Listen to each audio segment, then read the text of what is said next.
Vamos a hablar de las etapas de los actos procesales. Los actos procesales en el área penal, estamos hablando de diferentes etapas que están vinculadas al Código Procesal Penal, Código Penal, relacionadas a respetar los principios constitucionales en cuestión de hechos que ocasionan delitos o pueden ser vinculantes a delitos y, por supuesto, punibles. Vamos por la primera etapa, que son los actos iniciales. En los actos iniciales estamos hablando de que existen denuncias o querellas por parte de un individuo donde se les avisa a las autoridades del cometimiento de un delito y que éste pasa a una siguiente etapa que puede ser una apertura de investigación, donde la fiscalía con el apoyo de la policía ejecutan una investigación y realizan una serie de trabajos para poder determinar si existe o no existe un posible ilícito. De existir un posible ilícito, entonces generan las medidas cautelares, las cuales van a estar vinculadas a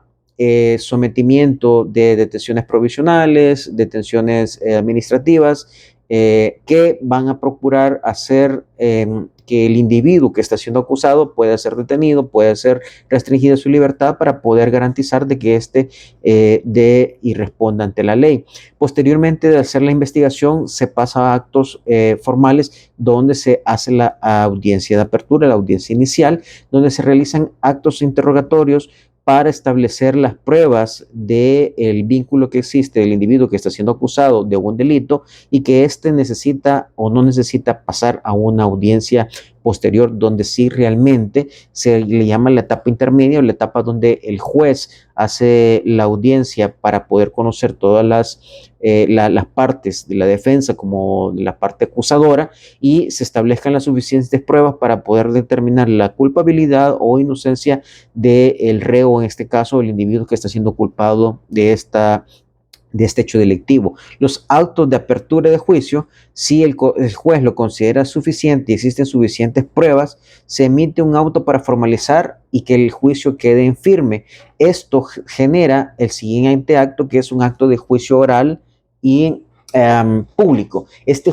acto oral público, se desarrolla el juicio para presentar los alegatos y los argumentos, tanto de culpabilidad como de inocencia, y se establecen un orden y una prioridad presentando testigos, peritos, informes, identificando pruebas, elementos probatorios, elementos justificantes, etcétera, que van a buscar encontrar en el acto procesal que el individuo que está siendo acusado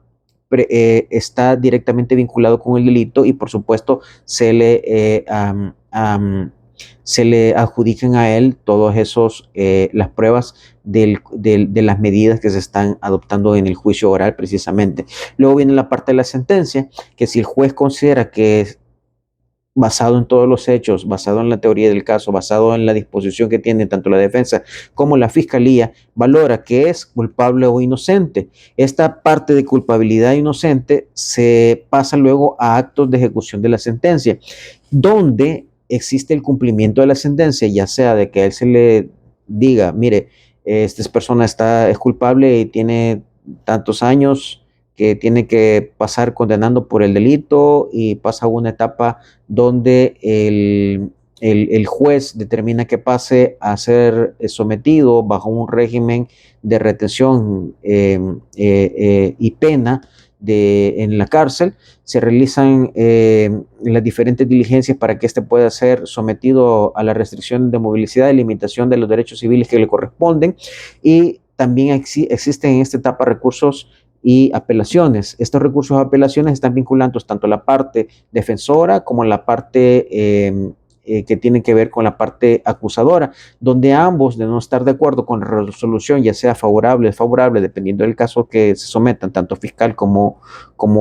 abogado defensor, pueden entonces irse a esta etapa y generar un recurso donde se apele la posición que se emitió un juez determinado. Esto genera actos de impugnación, que sería un acto de apelación, un acto de casación y un acto de sentencia, que son diferentes actos donde se pide la revisión de la sentencia propiamente para que elimine ciertos vacíos, ciertas circunstancias que no se consideraron dentro del juicio oral y que a criterio de la parte que está solicitando el recurso, ya sea de apelación, casación o a sentencia, no ha sido cumplido y por lo tanto solicita que se realice esa investigación. Todos estos elementos en sí representan los actos procesales en el área penal,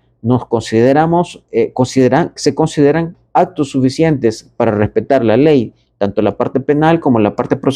procedimental penal, y esto están vinculados, por supuesto, al respeto de la misma Constitución de El Salvador.